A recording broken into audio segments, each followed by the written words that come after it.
I have heard, Dr. Hinton, from folks all over the country who say, you know what, AI, yeah, you're right. It's going to displace jobs. It's going to create jobs. But that's the way the world has always been. We've gone from agriculture to industry. We've gone from industry to tech to information. What's the big deal? So what is the big deal? Is this different than other types of technological revolutions? Yes, this is very different, because the people who lose their jobs won't have other jobs to go to. If AI gets as smart as people, or smarter, any job they might do can be done by AI. So consider, for example, people who work in call centers. They're poorly trained, poorly paid, and AI is going to be able to do their job better. They often don't know the answer to the question you ask, like why you got this funny bill. AI will do better at things like that. It'll be much cheaper. And what are they going to do? All right. The reality is, I think many people know, is that some of the very wealthiest people in the world, Elon Musk, Jeff Bezos, Mark Zuckerberg, Larry Ellison, other multi-billionaires are investing hundreds and hundreds of billions of dollars into AI and robotics. Are these people staying up nights worrying about working class people and low income people? Is that why they're doing this investment? They should be, but I don't think they are. And I think many of them haven't really absorbed Keynes, that if the workers don't get paid, there's nobody to buy their products. And they haven't really thought through the massive social disruption we'll get if we get very high unemployment.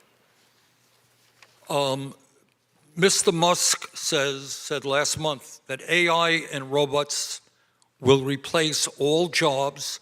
Working will be optional. Bill Gates, also involved in AI, predicted that humans, quote, won't be needed for most things, end quote. Dario Amodei, the CEO of Anthropic, warned that AI could lead to the loss of half of all entry-level white-collar jobs.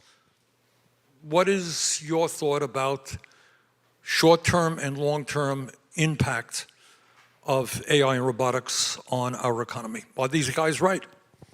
I think they probably are right. It may not be immediate. So you often see articles saying, oh, AI is not going to replace jobs. AI fails at lots of things. It's true, AI currently does fail at some things. What you have to remember is we're in the very early stages. This is a new technology. It's getting better very fast.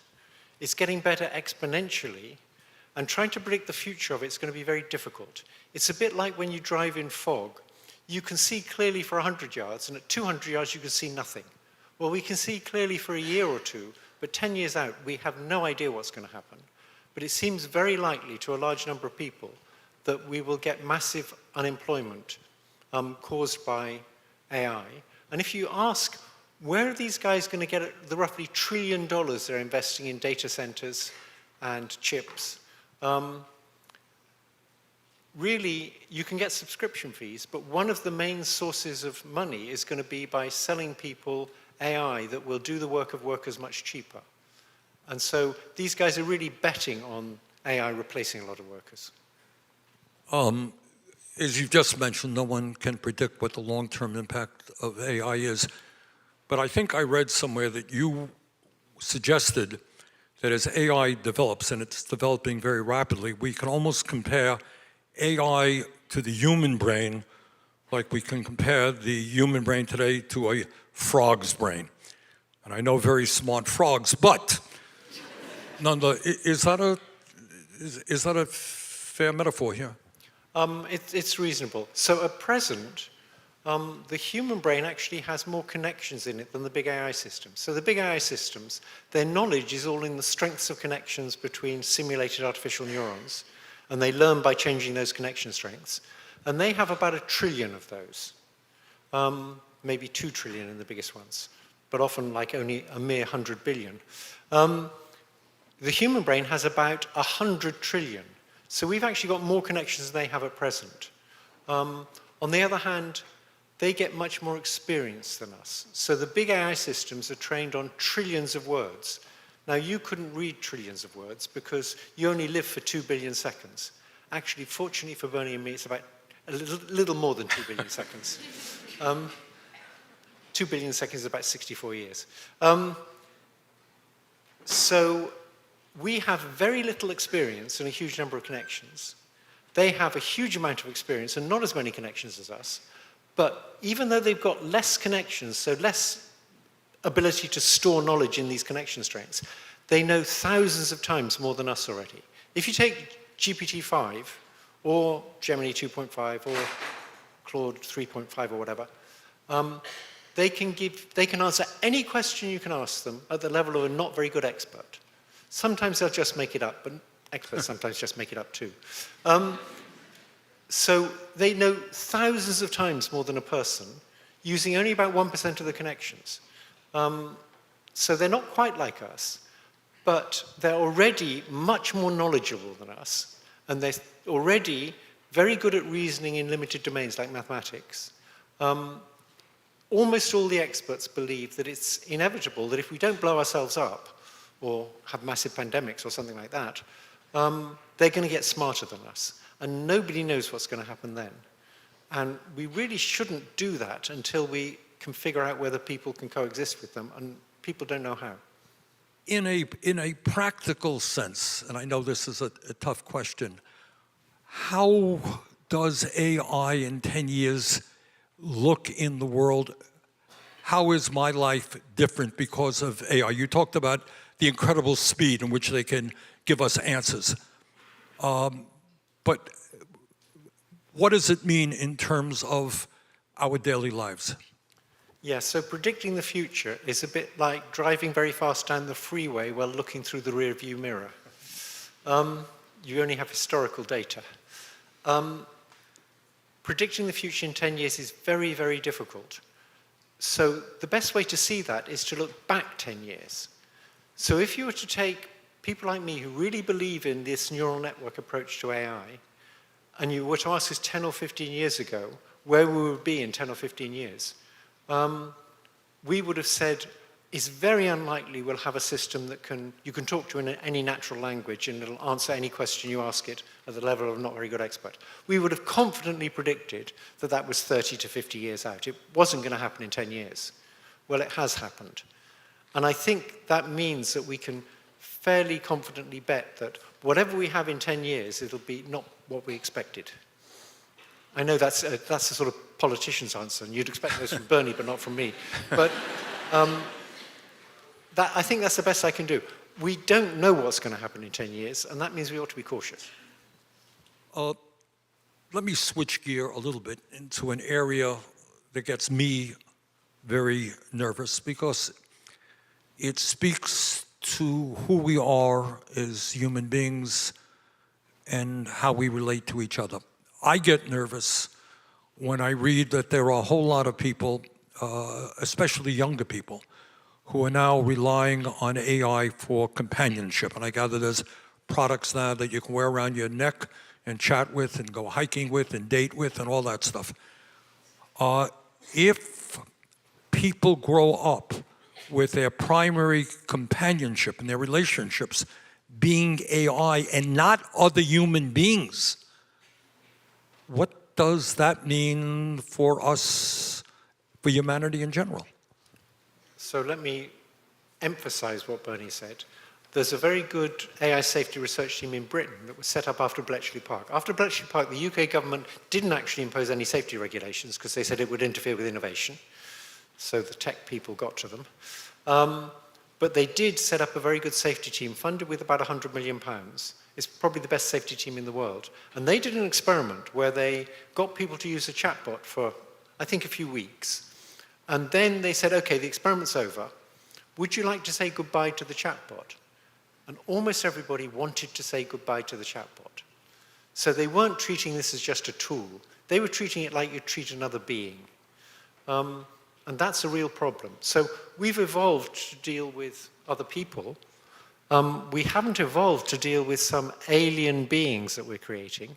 And again, we don't know what's going to happen, but it's worrying. Well, I would say that it's more than worrying. We are who we are because we have moms and dads and we have friends. And that's kind of what makes us human beings. And if our primary relationships are with chat box creations, it seems to me that has a profound impact on humanity, does it not? I completely agree. We just don't know what that impact is going to be. All right, let me move briefly to another subject. Teachers, maybe here at Georgetown as well, worry that students are using AI rather than doing the critical thinking they need to get the answers that they're searching for. Should we worry that AI will have a negative impact on critical thinking among young people? So there's an analogy people sometimes use, which is pocket calculators. Years ago, when pocket calculators came in, people said, this is terrible. The kids won't learn their multiplication tables. And I think if I asked you quickly to say what 11 times 12 was, most of you won't know, because you have pocket calculators. People like me and Bernie used to know. I don't think it's a big deal for pocket calculators. You don't need to know what 11 times 12 is, because your cell phone will tell you. So I actually think that's got some relevance to this. I think what we should think of is a person using a pocket calculator is the new system, just as a person using an AI is the new system. Now, a person using an AI can still do critical thinking, or they can try and dump everything on the AI, and that's terrible, they won't learn to think. But I think we should not try and sort of exclude AIs as assistants, because that's the future. What universities have to encourage is people to use these AIs well. Or maybe when we have questions and answers, some of the students might want to relate to us your views on how AI has impacted your educational experience. There's another issue out there that also I think doesn't get a whole lot of attention, and that is the impact of AI on foreign policy and wars. It is quite likely, people like Musk talk about millions and millions of robots being developed, and certainly nations around the world will use some of these robots for military purposes. Is it possible we will have armies of robots? And if elected officials or government heads don't have to worry about human casualties, what impact do you think that might have on issues of war and peace and foreign policy? So you're all too young, but if you do some research on the web or ask a chatbot, they'll tell you that in the 60s there was a group called Country Joe and the Fish, and they had a wonderful song which had a line in it, "Be the first one on your block to have your boy come home in a box." This was about Vietnam. And if you ask, why don't rich countries invade poor countries all the time? It's because they don't want their boys coming home in a box. That's the main political pressure against doing it. If you have an army of drones or humanoid robots, then rich countries can invade poor countries, and the poor countries' people may die, but the rich countries' people won't die. It removes one of the main reasons why that doesn't happen all the time. Of course, that wouldn't happen if you had liberal democratic rich countries, but as soon as you have authoritarian countries, they're going to invade other countries if they can get away with it. Putin would be very happy if there weren't any dead Russians, there were just dead Russian robots. And in the States, the military-industrial complex would think that was great, because there wouldn't be any political blowback, and the robots would be expensive. So I think it will remove one of the main barriers to rich, powerful countries just invading little countries like Grenada. Let me get to maybe the issue that worries people more than anything else, although there's a lot to be worried about everything we've been talking about. And that is, and you've touched on it already, the possibility of AI being more intelligent than human beings and essentially discarding human being control. In the past, that was seen to be science fiction. I don't know if any of the young people here saw the movie 2001, where Hal, the computer, says basically, sorry, no longer taking orders from you.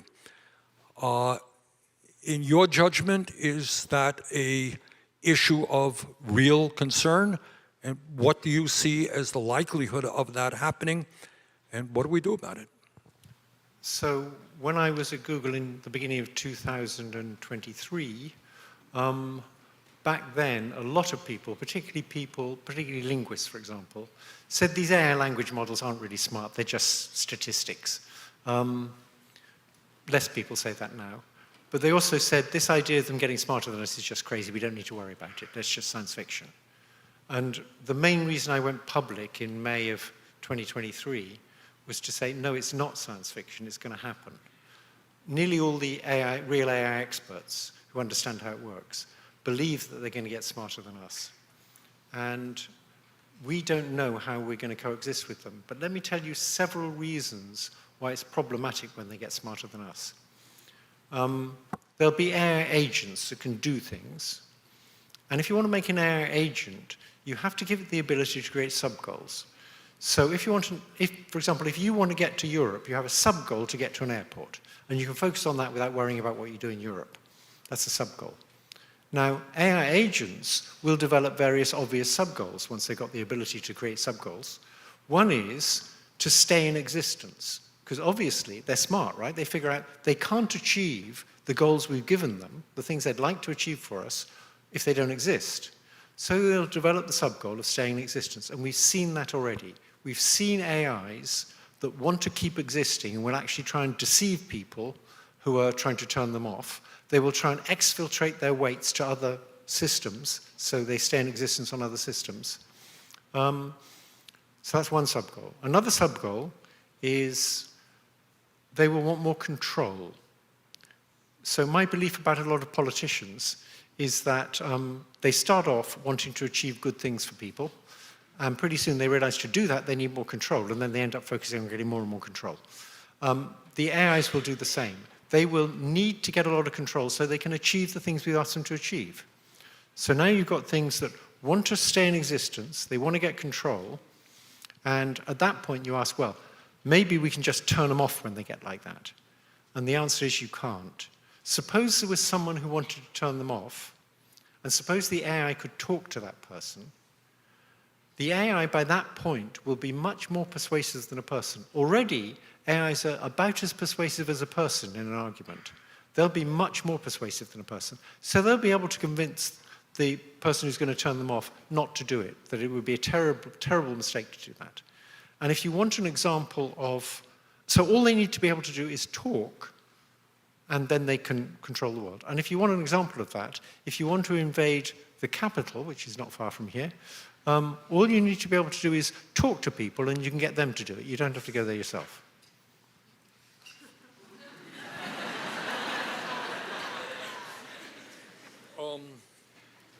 Okay.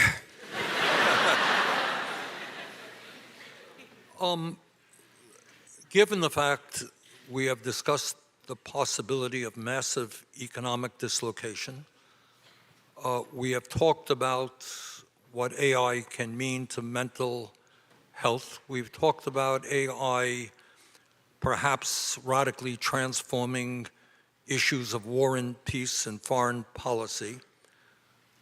Given all of these extraordinary concerns, why do you think there has not been more discussion about these issues?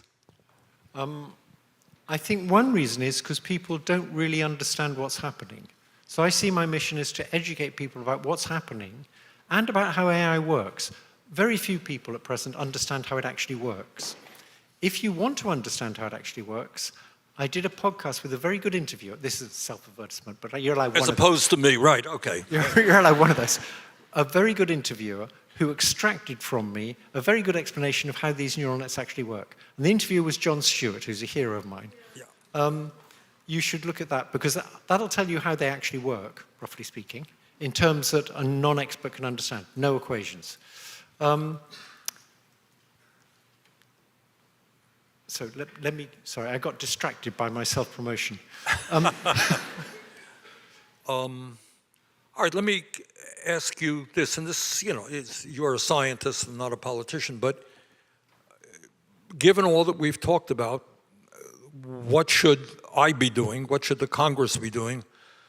I hesitate to say what the president should be doing. not particularly relevant for this discussion, but what should a sane government be doing? Okay, so there's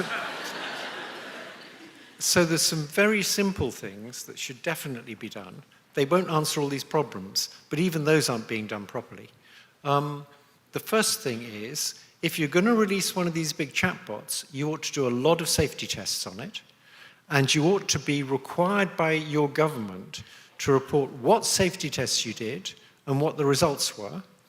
And as time goes by and we get more experience, we can add to those safety tests. Let me interrupt you. What do you mean by safety nets? What should irrational government be doing? So you take a chatbot and you say, can I figure out how to trick it into telling me how to make a homemade bomb? And the answer is you can. So these chatbots, because they've been trained on everything on the web that's available, they know how to make nasty viruses. They know how to make homemade bombs. And after they've been trained, if you were to just ask them that question and you didn't do any further training, they would tell you. You then do further training where people try and get them to say how to make a bomb and then tell them, don't do that, don't answer that question. That's called human reinforcement learning, where the people ask them questions and say, that's a bad answer, or that's a good answer. It's very easy to overcome that, or relatively easy to overcome that. And not nearly enough testing has been done on how to overcome that. So there was a very good bill, a very sensible bill, not very strict at all, proposed in California, 1047, that got through both houses and was vetoed by Gavin Newsom, strangely. That just said you have to test them and you have to tell the government the results of the tests, and if you don't, you can be sued civilly by the Attorney General. Even that failed. So that's just the minimum. There's another area where there has to be legislation, which is to do with these things telling you how to create nasty viruses. That's probably the most urgent threat. These things know how to create viruses, and they can tell you how to create viruses. And they've got a sort of thin veneer telling them not to tell you. We need a lot of legislation about how it must not be possible to get them to tell you how to create nasty viruses. Also, during the Biden administration, they realized that if I can get the DNA sequence for a nasty virus, I can send it off to the cloud, and they will send it back in a test tube. So I don't actually need a wet lab. I just send it to the cloud, and I get this nasty virus in a test tube. And at least they should check whether this sequence has a sequence for example, the spike protein of COVID. If it's got that sequence in, maybe they shouldn't make it. It turns out most of the companies don't check. Some of them do, but most of them don't. The Biden White House would have loved to have legislation that said that anybody who synthesizes these sequences on the web has to do serious checks for whether they're synthesizing a nasty virus. They figured out, though, that there was no point even proposing legislation because the Republicans wouldn't give Biden a win. Their calculation was the Republicans would rather Biden not get a win than protect us from lethal viruses. Right now, the other side of this is if a virus does get out there, you'd like to have good response to it. We've got someone who had a worm in his brain getting rid of the research on how to respond to it. All right. Let me go back to a concern that I have, which is in many ways above and beyond the whole discussion of AI. We are living in a moment in American history where we have more income and wealth inequality than we've ever had. You got one guy, Mr. Musk, owning more wealth, for example, than the bottom 52% of American households. You have more concentration of ownership than we've ever had. What does it mean? I mean, these guys are not dummies. And if they are investing many, many hundreds of billions of dollars in these technologies, yes, I think we can assume they're doing it for the money. But what does it mean for our society and the world when so few people have so much power? How does that impact? Will, in fact, government be able to regulate these guys, or will they be, in fact, regulating government with their wealth and power? So I think the US has a problem, which I put down to the Supreme Court and judgments they've made, that you can just buy politicians. Not Bernie, but the other ones. Because Bernie gets his money from ordinary people. And there's no limit to how much you can contribute to politicians via these sort of super PACs that pretend to be independent. That means the rich can just buy the political system. I remember when I first got to the States as a postdoc in 1978, there was a US government organization that protected consumers that said that used car dealers should be required to tell you about a fault in the car if they had used that fault in the car to buy it cheap from the previous owner. Now, the used car dealers of America didn't like that law, and they paid every senator $10,000, 100 senators, that's just $1 million, and the Senate voted against it. That just totally shocked me, that you could buy the Senate for $1 million. So I think our main problem is that the rich have much too much power and pay much too little in taxes. I just want to make one comment about taxes. It's a kind of a joke. When I moved to Canada, I moved to Canada, then I moved to Britain, then I came back to Canada, and I mustn't use the mic for doing that. So my next door neighbor was a politician, and he said, "Why did you come back to Canada?" And I said, "Because taxes are higher here." And he said, "Yes, taxes are too high, and our government has reduced them 3 times already, and we're going to reduce them again." And I said, "No, I said because taxes are higher here." And he said, "Yes, I agree they're too high." He could not comprehend the idea that high taxes are good. All of the research that led to this revolution in AI was funded by grants to universities. It was funded from taxpayer money. Almost all of Silicon Valley came out of federal grants to Stanford and Berkeley and places like that. Somehow, the very rich and people like Murdoch, have won the battle to say that taxes are bad. Taxes are good. This is like greed is good. Greed isn't good. Taxes are good. Taxes are what funds everything.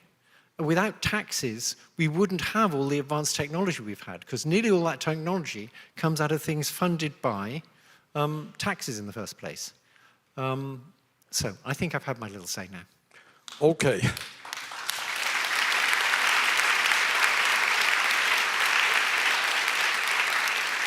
All right, I have exhausted my list of questions. So now if we can hear from the students, that would be great. Now that we are sufficiently terrified, here's what I'm going to ask. Guys, we're going to move to the questions as quickly as possible. Here's how this is going to work. We've got the 2 mics. One in the center aisle here, one in the center aisle in the balcony. When I point to you, you're up. Please tell us who you are, where you're from, what you're studying, and then please frame your question in the form of a question. All right, we good? Let's start in the balcony. Oh, hold on.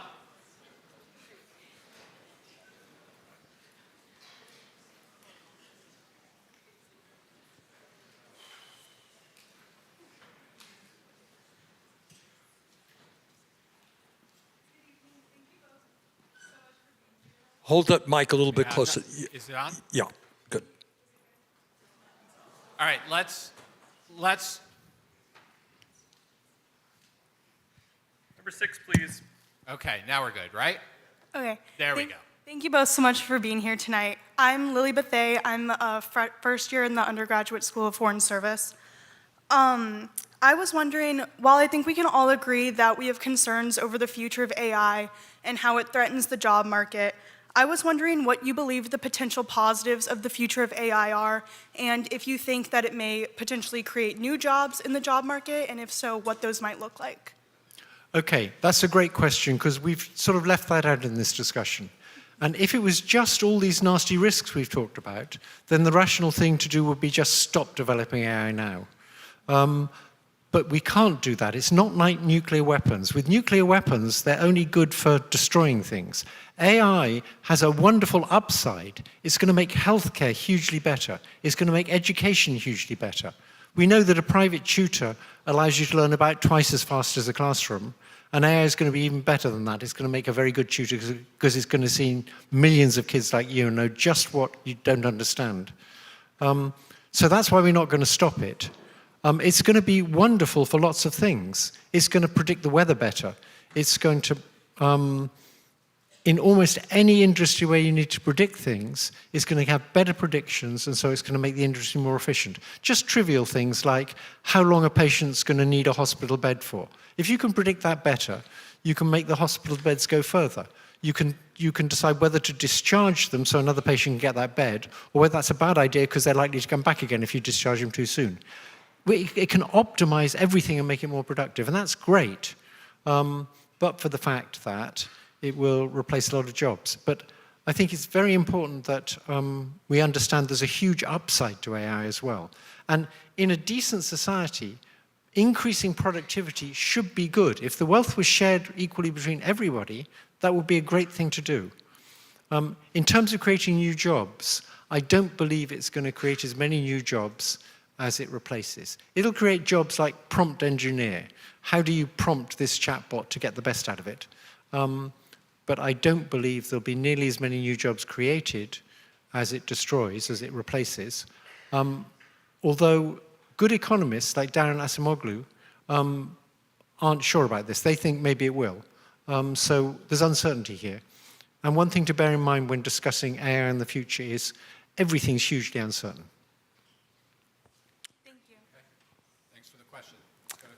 Hi, thank you both for being here. My name is Dia. I'm a senior in the college, and I'm originally from the Mississippi Delta, which is a rural part of Mississippi. So Mississippi has signed quite a few contracts with major companies like Amazon and Exxon to build AI data centers, funneling billions of dollars for economic development. This is more of a policy question. How do we balance this need for economic development, especially in rural America, with these energy and environmental concerns of citizens? It's a real concern. And I think, as you know, communities all over the country are rejecting these data centers for a couple of reasons.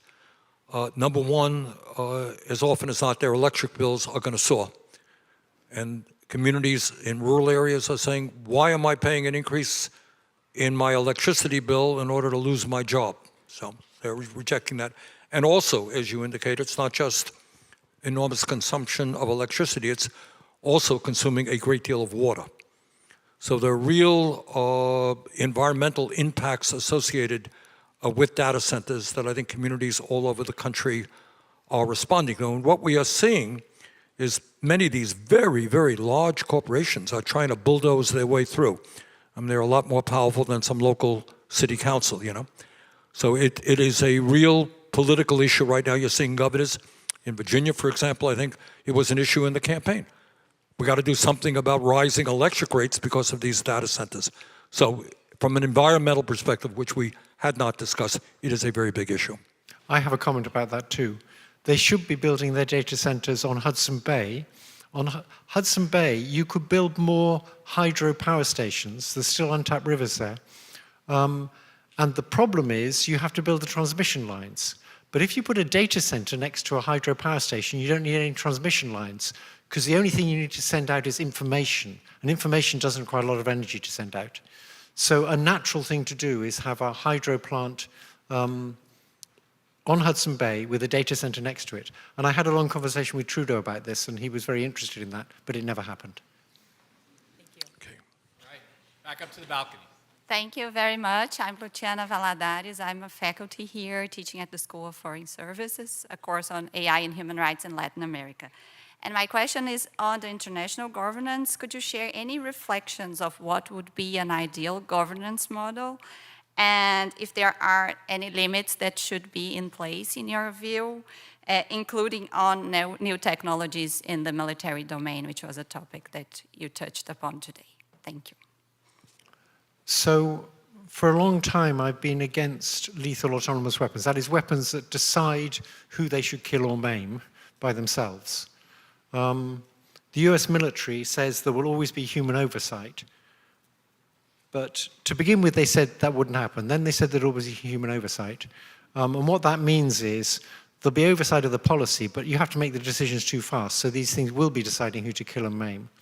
And I thought it was just a clear-cut case that we should forbid that. We should have Geneva Conventions against that, which probably wouldn't come into place until very nasty things had happened. I now think it's a bit more complicated, having talked to Eric Schmidt, who used to be the chairman of Google. He's much more right-wing than me, so we disagree on more or less everything. But, for example, he thinks Kissinger's a good guy, and I think Kissinger's a bad guy. I like the Rolling Stone obituary for Kissinger. But he made me realize, if you look at Ukraine now, the Russians are using drones. Should the Ukrainians just say, we're not going to use drones? We're not going to use drones that can drop grenades on people? It's more complicated. I mean, it would be great if we could get international treaties. And we have got international treaties for chemical weapons that have basically worked. The Russians aren't using chemical weapons in Ukraine. A few people have broken those treaties. Saddam Hussein dropped chemical weapons on the Kurds. There's some evidence that Winston Churchill dropped chemical weapons on the Kurds. It always seems to be the Kurds that it gets dropped on. But basically they've held, and maybe we can get international treaties like that that'll hold for lethal autonomous weapons. But I think very nasty things will have to happen first. I would just add to that in a world of massive inequality, AI and robotics is going to be just exacerbate that inequality. The wealthy countries will be able to have tools that poor countries in a million years won't have. Hey, thanks for the question. Hello, Dr. Hinton and Senator Sanders. It's an honor to ask you guys questions today. I'm Chakrapani Godlavaletti, a sophomore in the School of Foreign Service, proudly calling Lexington, Kentucky home. And Senator Sanders, you've been my model since middle school, so it's an incredible honor to see you and ask you a question. One thing I'm studying here in Georgetown is global public health, and I've been very concerned about how, especially here in the United States, health insurance companies could abuse AI, in particular to deny healthcare coverage, especially to those who need it. First of all, could you elaborate on abuses that healthcare insurance companies could use using AI? What should the government do to regulate these abuses? And finally, do you anticipate single-payer systems like NIH or Medicare for All to potentially minimize these abuses? To answer your question, it is totally absurd and embarrassing that the United States of America, the richest country on earth, is the only major country not to guarantee health care to all people as a human right.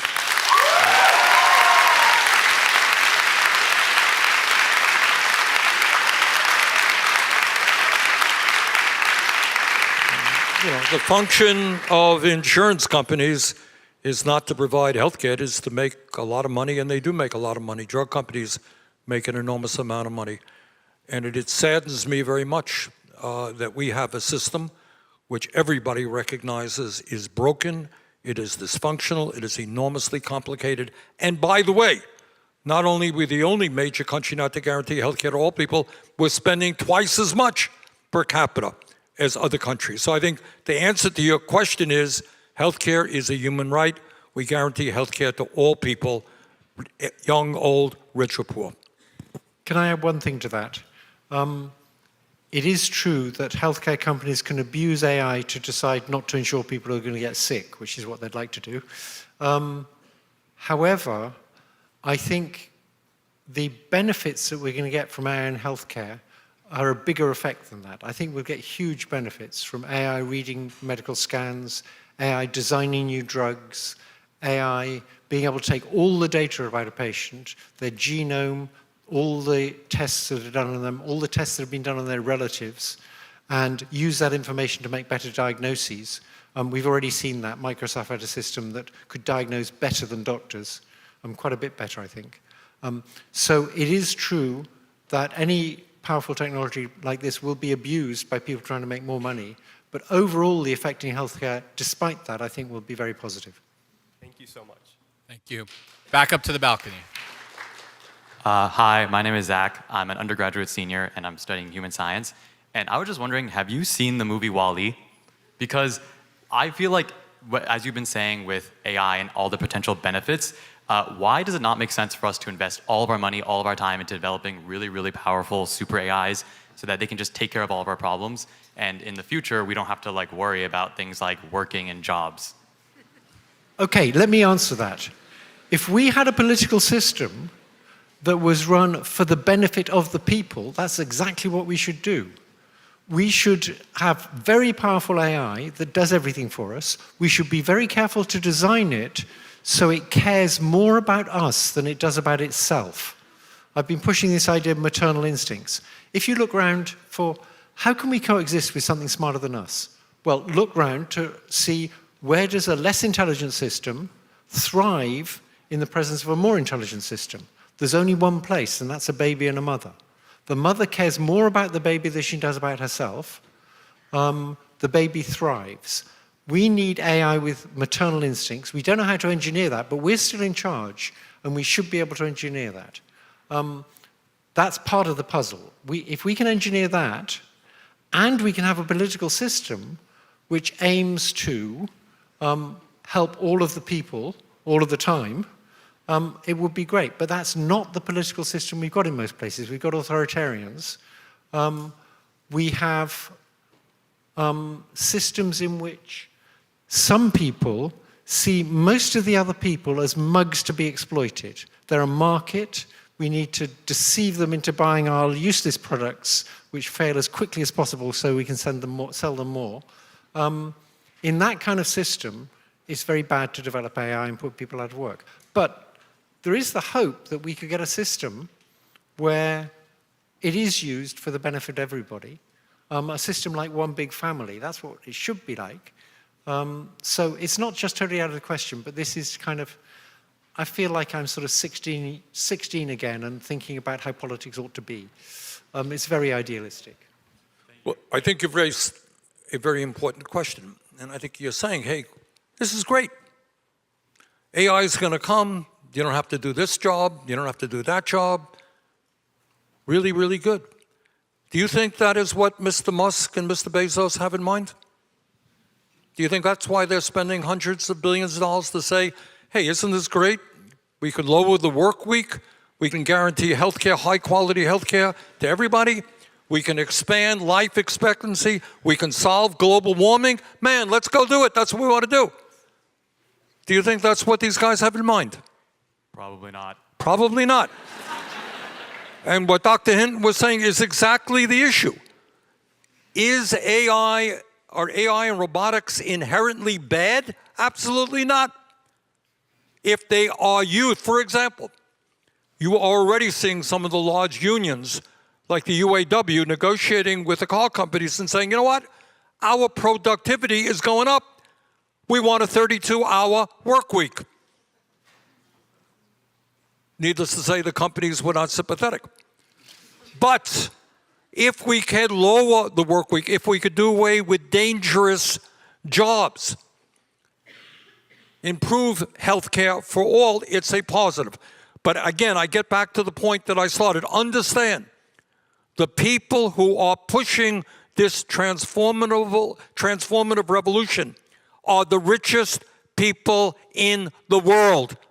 They are not staying up nights worrying about working people. In my view, they want even more wealth and they want even more power. So the struggle is not whether AI is good or bad, it's who controls it and who benefits from it. That is really the fundamental issue in my view. All right, thank you. Back down here to the floor. Hi, my name's Nick. I'm a sophomore studying government from Florida. This is a question for Senator Sanders. Thank you for being here. Obviously, we've heard a lot of talk about the AI bubble, and with that, the impending burst that's probably going to eventually happen with the AI bubble. And indeed, you've heard people like Sam Altman, the CEO of OpenAI, say he expects the government to bail out AI industries. You know, this is kind of a two-part question, but firstly, you know, should a bubble burst occur, how do you see Congress responding to that? And secondly, are there similarities to the AI bubble that you're seeing with past bubbles, like the dot-com bubble? Does it worry you that this bubble burst will be worse than those previous Sure, ones? it does worry me. Getting back to a point that, Dr. Hinton raised is, in my view, I don't want to put words in his mouth, you have a fairly corrupt political system. So when Wall Street went under, they knew what they were doing. They knew that they were investing in fraudulent mortgages, etc. They went under, they caused a massive recession, and they went to the government and said, yeah, we made huge amounts of money, we were crooks, we were dishonest, bail us out. Because if you don't bail us out, we're too big to fail. We'll take down the whole economy with us.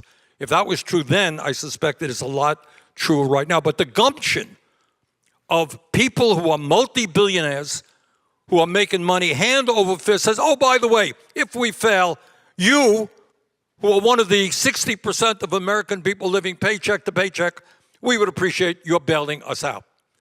All right? So that gets to another issue. The broader issue is how we create a government that represents ordinary people, not just dependent on the campaign contributions of billionaires. And that is the broader political issue. How do we create with a small d, a democratic society where government works to protect the interests of all people, where AI and robotics are a positive, not a negative, for working people? That's the issue that we've got to address. Thank you. All right, thanks. Back up to the balcony. Hi, I'm Anna. I'm a senior in the School of Foreign Service. I'm studying science, technology, and international affairs. Really quickly, I want to thank Dr. Hinton for your decades of tireless work, even through all the AI winters and everything. But now for the question.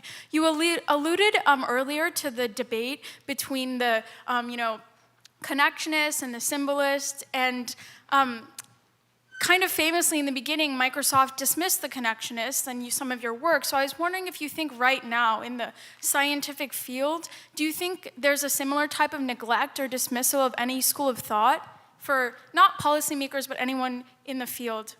Thank you very much. Okay, I'm not the guy to ask because the approach I pushed is currently winning. The people it's quite possible there'll be a very different approach. And the people to ask are young people who think what I'm doing is wrong, but I'm going to stick with what's working.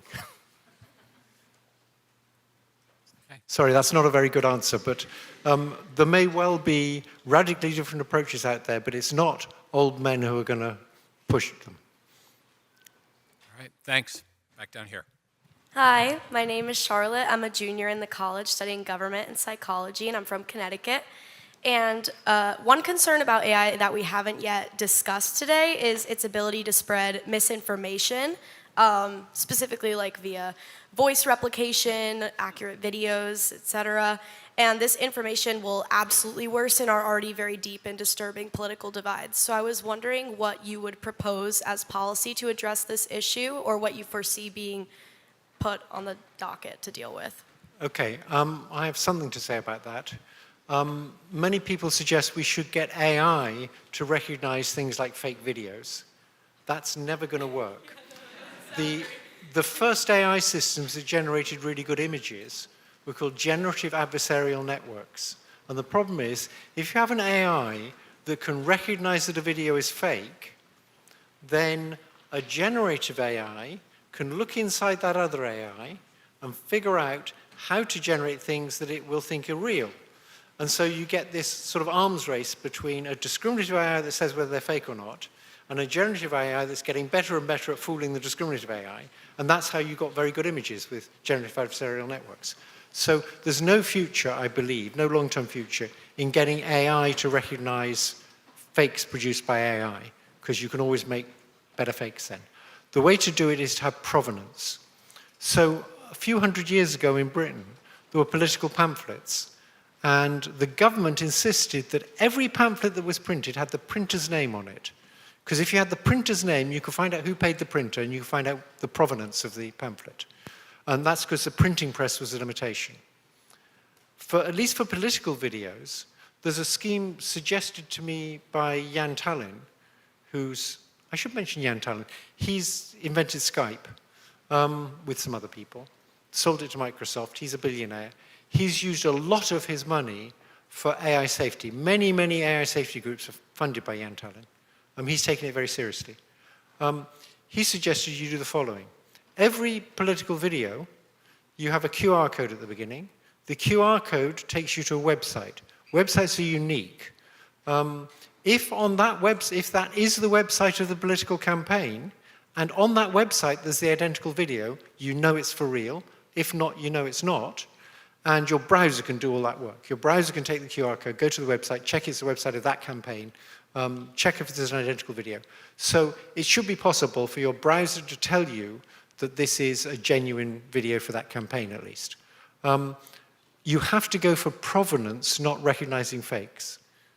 I once gave this argument to people from the New York Times who thought that was great because, I believe news that comes from the New York Times, the BBC, the Guardian. People I believe will get two sources, at least two sources, and won't just make stuff up. Occasionally get stuff wrong, but it's all going to be done by provenance, I believe, in the long run. Okay. Well, as somebody, I am told by my staff that I was on television selling, on the internet, selling some insurance policy. And it sounded and looked very much like me. So it is a real issue. And you just worry that, 2 weeks before an election, and they're very good at this stuff. You can have somebody sounding like somebody saying crazy stuff which can impact an election. So it's a very big issue, and I think it's got to be dealt with. And I actually think we should use inoculation. That is, before an election, people should put out very convincing fake videos in favor of Trump, fake videos against Trump. And at the end of the fake video, they should say, that was a fake video. What they're trying to do is make you understand that fake videos will be out there. And it's like inoculation. They give you one that's labeled as fake so you can get used to dealing with it. Thanks. Okay, back up to the balcony. Hi, my name is Ryan Lee. I'm a senior studying international politics and journalism. I wanted to talk about the Department of Education with the administration taking further steps to dismantle it today. Dr. Hinton, you earlier mentioned the importance of federal grants in fields like AI. So I wanted to ask you what you think the future of especially money in AI is with the federal government taking a further step back. And to you, Senator Sanders, this is something that can only officially be done by an act of Congress. So how do you expect Congress's role to be seen here, and how do you expect them to react?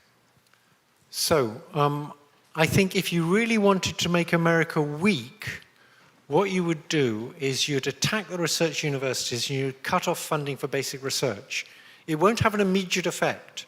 So if you look where all this deep learning came from, it came from long-term funding of basic research over many years. If you cut off that money, it's like eating the seed corn. In 10, 20 years' time, America will be way behind China. So what the Trump administration is doing is precisely what you'd do if you wanted to make America weak. So that's the first point. The second point is, well, you have a Secretary of Education who thought that AI was A1, and there's a video where she's calling it A1, which is kind of extraordinary because that means for a long time she must have thought that AI was A1. She didn't go to university. I think maybe she doesn't understand that AI was the initials for something, artificial intelligence. She got confused with the fact that a 1 is a bit like an I. I don't know. If you've got a Secretary of Education like that, I don't know what to say. Well, let me just say this, that of the panoply of problems facing this country, education is at the top of the list, I think. Right now, in the richest country in the history of the world, we have a child care system which is basically dysfunctional. So 0 through 4 are the most important years of development, intellectual and emotional development for a human being, and yet we have people who are working with those kids who make less than a McDonald's worker. which says a lot about how we not only regard education, but how we regard our children. That's number one. Number two, some of you may be familiar that international exams, reading, science, math, we do very poorly compared to other countries around the world. We are having a very difficult time, for good reason, attracting the best and the brightest to go into public schools right now. Being a teacher is an enormously difficult job. We're not giving teachers the support that they need. As many of you are aware of, the cost of higher education is outrageously high. Many of you are going to be graduating with tens and tens of thousands of debt. Go to medical school, go to graduate school, it's going to be even more than that. So getting back to Dr. Hinton's point, if we in fact want to make America great, it is not an exaggeration to say that we want the best educated people in the world, that we prize education, that we respect educators, and that we want to make sure that every person in this country has the ability to get all of the education they need to succeed in life. That's good for them, that is good for the country. But we are moving in every direction in exactly the wrong way. My friend, Mr. Mondani, who's going to be mayor of New York soon,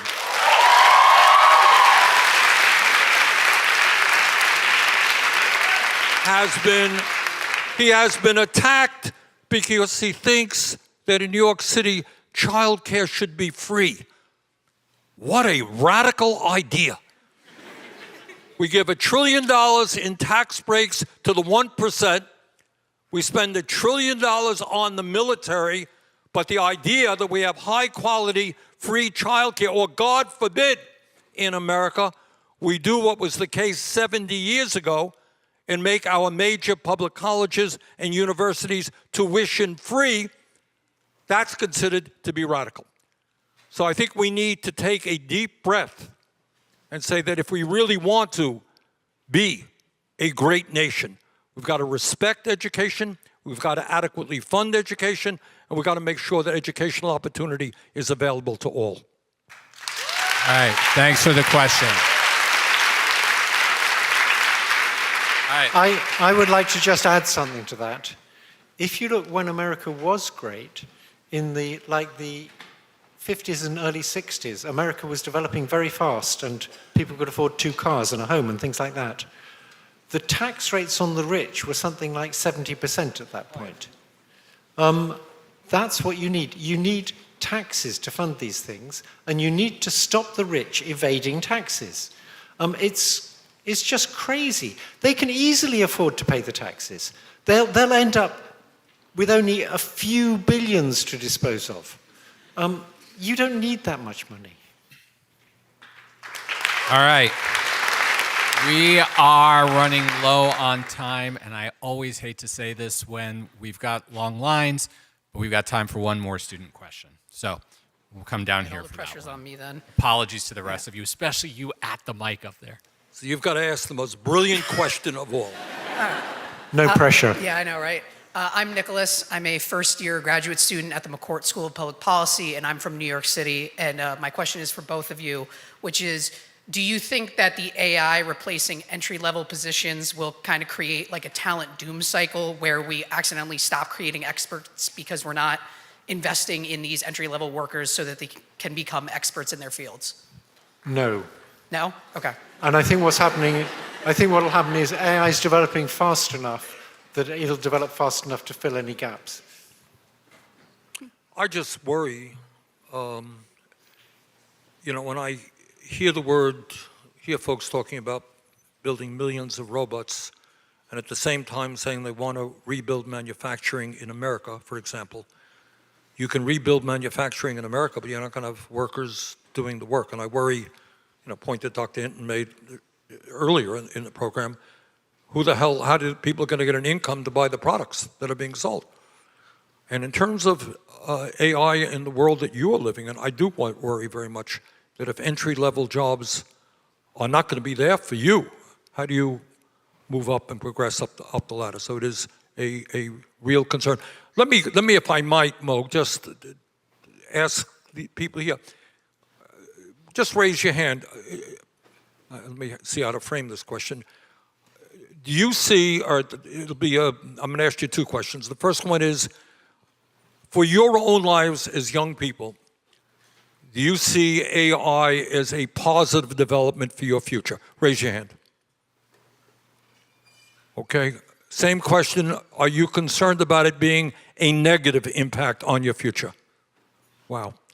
Okay, most of the hands went up when negative. I would tell you this, and Dr. Hinton, where I became, I'm not even on any of the committees in Congress that deal with this stuff, but I got involved. I went around the country recently, and I was in Davenport, Iowa, and speaking before a working class audience. And in the course of a speech, I said, I'm just curious, and I asked the same exact question as I asked you. It's a working class audience. And I said, tell me, do you think AI and robotics is going to be a positive development for you? In a room of about 2,500 people, 2 hands went up. So I think among working class people, there is a legitimate and real, and I think based on reality, concern about what AI will do. And I'm hearing that in this room from many of you as well. Senator and Professor, I want to ask each of you to share any final thoughts you have. But one question I'd ask you to weave in to your final thoughts. What does the average person do? Right? What can these students do to prepare for everything you've been talking about?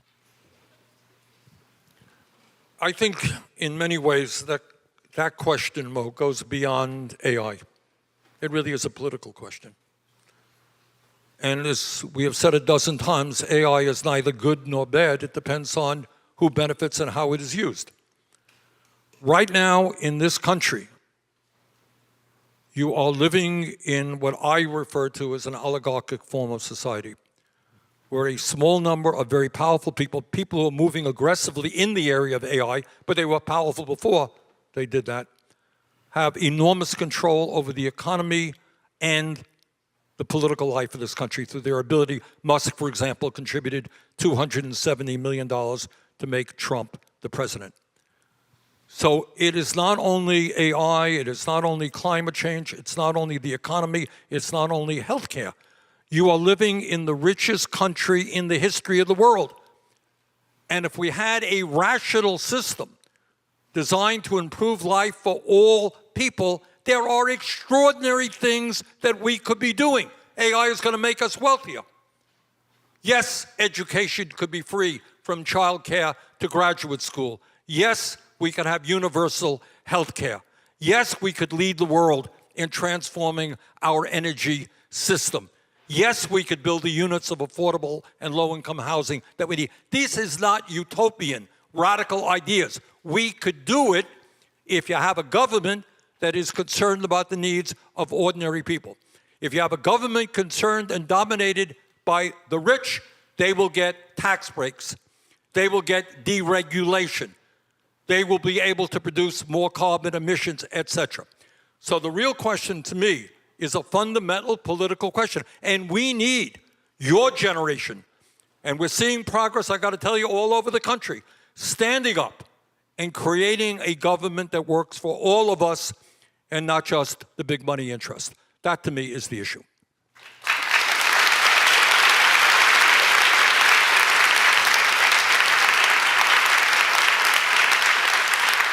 Professor, for those of us that are not programmers or engineers, what can we do to get ready? What I have to say is basically what Bernie said. Okay. I can't thank each of you enough for joining us tonight and kickstarting this conversation. Not that it needed to be kickstarted. Students here are coming into our office and many others talking and asking and thinking about AI on a daily basis. I want to thank the student volunteers from GU Politics, as well as from the Computer Science and Massive Data Institute programs who helped us put this together tonight. But most importantly, even more importantly than thanking these two, I want to thank all of you for coming out tonight, sharing part of your evening, and asking such great questions and engaging. Thank you all very much. Have a great night.